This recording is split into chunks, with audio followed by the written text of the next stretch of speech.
గత 3 రోజుల నుంచి కూడా కూకట్పల్లి సంగీత్ నగర్లో జరిగిన సహస్ర హత్య గురించి అందరూ మాట్లాడుకుంటున్నారు. అసలు అంత 12 ఏళ్ల చిన్న పాపని అంత అతి కిరాతకంగా చంపే అవసరం ఎవరికుంది? అసలు అన్నిసార్లు ఒక 20 కత్తిపోట్లు కనిపిస్తున్నాయి. సో అన్నిసార్లు పొడిచి ఎవరు చంపారు, అంత అవసరం ఎవరికుంది అనే ఇలాంటి కొన్ని ప్రశ్నలే ఉత్పన్నమవుతున్నాయి అందరి మధ్యలో కూడా. సో ప్రజెంట్ మనం ఇప్పుడు కూకట్పల్లి సంగీత్ నగర్లోని హత్య జరిగిన ఇంటి ముందుండి మాట్లాడుతున్నాము. సో చూడొచ్చు, ఇదే సహస్ర వాళ్ళ ఇల్లు. అక్కడ ఇల్లు చూడొచ్చు, అది 3rd ఫ్లోర్లో ఉన్న పెంట్ హౌస్. ఇదే బిల్డింగ్ హత్య జరిగింది. సో ఆడ మనం చూడొచ్చు 3rd ఫ్లోర్లో పెంట్ హౌస్, అది 1 BHK ఫ్లాట్ లాగా మనకు కనిపిస్తుంది. సో ఇక్కడ 3 ఫ్లోర్స్ ఉంది ఈ బిల్డింగ్. ఒకవేళ పాప ఆ రోజు ఒక్కతే ఉన్నా వెళ్ళకుండా ఇంట్లో ఒక్కతే ఉన్న సమయంలో జరిగింది ఆ దారుణం.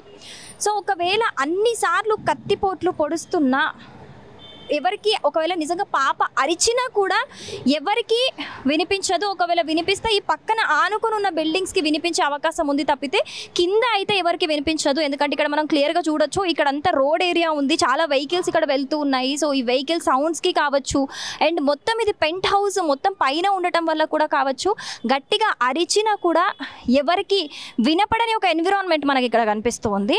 సో ఇక్కడ మనం నేబర్స్ అందరినీ కూడా అడిగి చూసాము, ఎవరికి కూడా ఎలాంటి అరుపు వినపడలేదని చెప్తున్నారు. బట్ పక్కన ఇట్ సైడ్ ఉన్న ఒక ఇంటికి, అంటే ఇంటిని ఆనుకొని ఉన్న ఒక ఇంటికి అయితే పక్కన ఒకరికి డాడీ అని అరుపులు వినిపించినట్లుగా చెప్పారనమాట. బట్ అది ఒక దారుణం. అంటే మధ్యాహ్నం అందరూ పాప హత్యకి గురైంది అని తెలిసిన తర్వాత అందరూ మాట్లాడుకుంటే బయటికి వచ్చిన నిజం. సో ఒక బాబుకి వినిపించిందట, ఆ పాప డాడీ అని అరుస్తున్నట్టు వినిపించిందట ఒక పాప గొంతుతోని. అది సహస్ర అరిచిందా ఎవరు అరిచిరో తెలియదు, కానీ అలాంటి ఒక గట్టిగా కేకలు వినిపించాయట ఇక్కడ పక్కన బిల్డింగ్లో.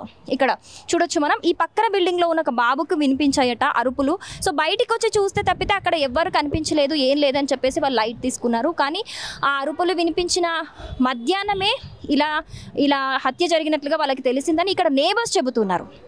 సో ఇక్కడ మనం చూడొచ్చు, ఈ బిల్డింగ్లో కింద గేట్కి కూడా outside delivery boys are not allowed. అంటే కొత్త పర్సన్స్ ఎవరైనా డెలివరీ కోసం వచ్చినా కూడా ఎవరు కూడా బిల్డింగ్ లోపలికి వెళ్ళొద్దు అని చెప్పేసి ఓనర్ చాలా స్ట్రిక్ట్గా ఆ బోర్డు పెట్టడం అయితే జరిగిందట. సో కింద గేట్కి, సో ఎవరైనా డెలివరీ కోసం కొత్త వాళ్ళు ఎవరైనా ఏదైనా వచ్చినా కానీ ఈ బిల్డింగ్ మొత్తంలో 6 ఫ్యామిలీస్ ఉన్నాయి కంప్లీట్గా. కింద గ్రౌండ్ ఫ్లోర్తో కలిపి 6 ఫ్యామిలీస్ ఉన్నాయి ఇక్కడ.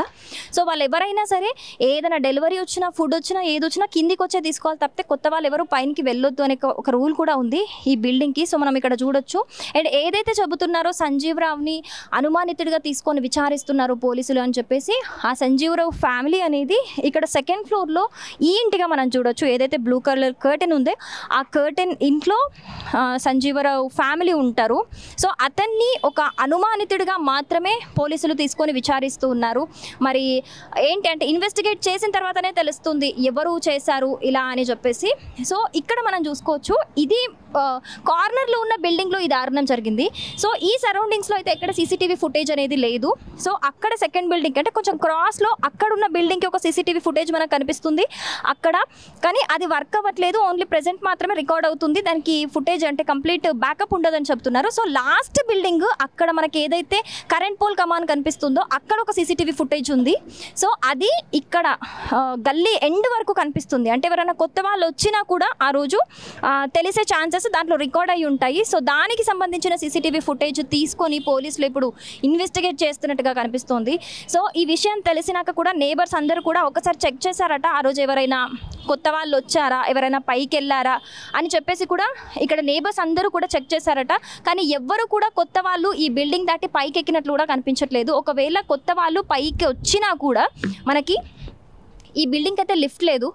కింద కంప్లీట్గా కింది నుంచి పైకి దాకా 3 ఫ్లోర్లు మెట్లెక్కుకుంటూనే వెళ్ళాలి. మెట్లెక్కుకుంటూ వెళ్ళి మరి అంత అతి కిరాతకంగా హత్య చేసి పారిపోయేంత ఎవరికుంటుంది, అంత అవసరం ఎవరికుంటుంది అనేదే ఇప్పుడు నిజంగా అదే కోణంలో కూడా ఇప్పుడు పోలీసులు ఇన్వెస్టిగేట్ చేస్తున్నారు.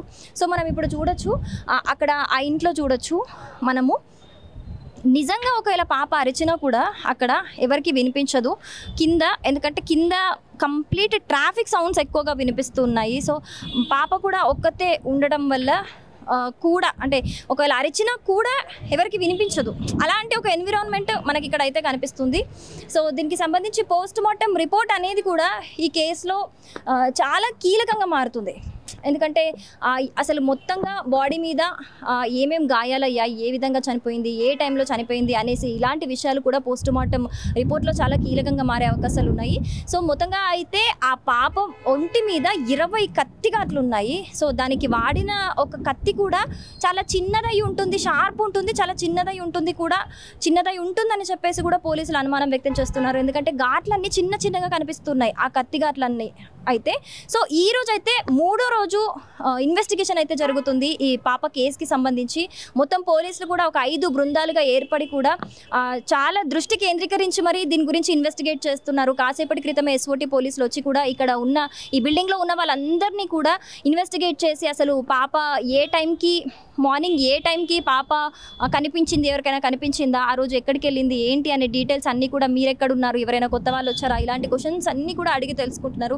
సో మొత్తంగా అయితే 12 ఏళ్ల బాలిక సహస్ర హత్య కేసుకి సంబంధించి అయితే ఈరోజు 3వ రోజు ఇన్వెస్టిగేషన్ పూర్తి చేస్తూ ఉన్నారు పోలీసులు. సో ప్రస్తుత పరిస్థితి అయితే ఇక్కడ ఈరోజు చాలా అంటే చాలా గందరగోళ పరిస్థితి కనిపిస్తూ ఉంది. ఎందుకంటే పోలీసులు కావచ్చు, లేకపోతే అందరూ కావచ్చు, అడిగి ఇక్కడ విచారణ చేస్తున్నారు. కింద అందరినీ నేబర్స్ని అడుగుతున్నారు. సో నేబర్స్ కూడా మాకు ఎవరు కొత్త వాళ్ళు అయితే కనిపించలేదు, మాకు కూడా ఏం తెలియదు, ఎవరైనా అంటే పోలీసులు ఇన్వెస్టిగేషన్ చెప్తే తప్పితే మాకు కూడా ఎవరు చేశారు, ఎందుకు చేశారు అనేది కూడా మాకు ఎవరి మీద అనుమానం లేదు అని అయితే ఇప్పటికీ ఇక్కడ ఉన్న నేబర్స్ అయితే చెబుతున్నారు. కెమెరామ్యాన్ నగేష్తో శిరీష, సుమన్ టీవీ, కూకట్పల్లి నుంచి. సుమన్ టీవీలో మీ పర్సనల్ అండ్ బిజినెస్ ప్రమోషన్స్ కోసం కింది నెంబర్కి కాంటాక్ట్ చేయండి. డ్రగ్స్, గంజాయి లాంటి చెడు వ్యసనాలకు దూరంగా ఉండండి. తాత్కాలిక ఆనందం కోసం జీవితాలని నాశనం చేసుకోవద్దు. డ్రగ్స్ విక్రయాలు, దందాలు నిర్వహిస్తే 180059969969 టోల్ ఫ్రీ నంబర్ కి కాల్ చేయండి. డ్రగ్స్, గంజాయిని నిర్మూలిద్దాం, భవిష్యత్తును కాపాడదాం.